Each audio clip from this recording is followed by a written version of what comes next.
रागिनी एक बहुत ही सुंदर और सुशील लड़की थी, लेकिन उसकी एक ही प्रॉब्लम थी, उसका पढ़ाई में बिल्कुल भी मन नहीं लगता था, जिस कारण उसके घर वाले उसे हमेशा डांट लगाते रहते थे।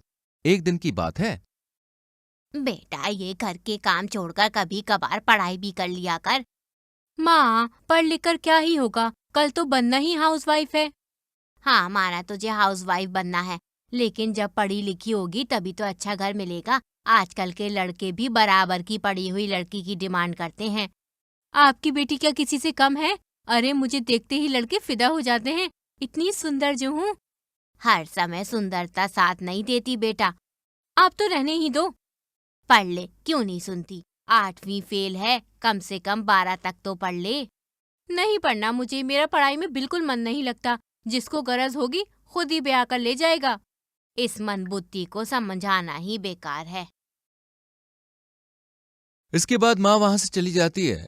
ऐसे ही कुछ साल बीत जाते हैं और घर वाले रागिनी के लिए अच्छा घर ढूंढने लगते हैं, लेकिन कोई भी लड़का रागिनी से शादी करने के लिए रेडी नहीं था, क्योंकि रागिनी अनपढ़ थी। एक दिन की बात है। बेटा रागनी, देख आज एक लड़का तुझे देखने आ रहा है, तैयार हो जा, कुछ गड़बड़ मत करना। ठीक है माँ। फिर जब लड़का रागिनी को देखने आता है, कितनी पढ़ी लिखी हो आप? 8वीं फेल हूँ। तुम अनपढ़ हो? आंटी जी ने तो कहा था कि तुम पढ़ी लिखी हो। 8वीं फेल हूँ कहा तो मैंने, अब 7 तक तो पढ़ा ही है ना। वो अनपढ़ ही होता है। मैं किसी गवार को अपनी बीवी नहीं बना सकता। I am post graduated. जिसके बाद लड़का वहां से चला जाता है। ऐसे ही जो भी आता है रागिनी की इंसल्ट करके चला जाता है। कहा था पढ़ ले, और ना सुन मेरी, अब भोग। हाँ। वहीं कुछ दिन बाद। बेटा रागनी, तेरे लिए एक रिश्ता आया है, लड़का सरकारी नौकरी वाला है। इसे कहते हैं नसीब। प्राइवेट जॉब के पढ़े लिखे लड़के इतना इतरा रहे थे, आखिर देखो मेरी नसीब की पोटली खुली ना, सरकारी नौकरी वाला बलम मिला मुझे। बेटा घमंड मत कर, लड़के से मिल ले एक बार।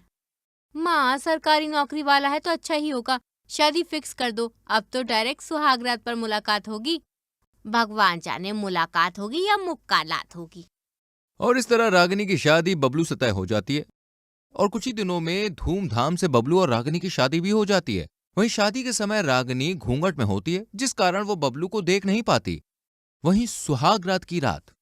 हाय रब्बा, कितनी लकी हूँ मैं, इतना अमीर ससुराल, सरकारी नौकरी वाला यंग हैंडसम पढ़ा लिखा पति।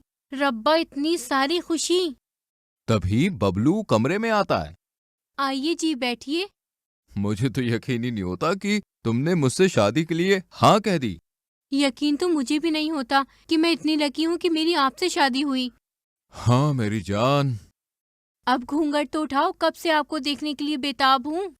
फिर जैसे ही बबलू घूंघट उठाता है, रागिनी बबलू को देखकर शॉक रह जाती है। बबलू एक 60 साल का बूढ़ा था। मेरे बबलू जी कहाँ हैं? मैं ही बबलू हूँ जान, तुम्हारा पति। बेचारी रागिनी सर पर हाथ रखकर बैठ जाती है और तब उसे समझ में आता है कि उसे सरकारी नौकरी वाला पति कैसे मिला।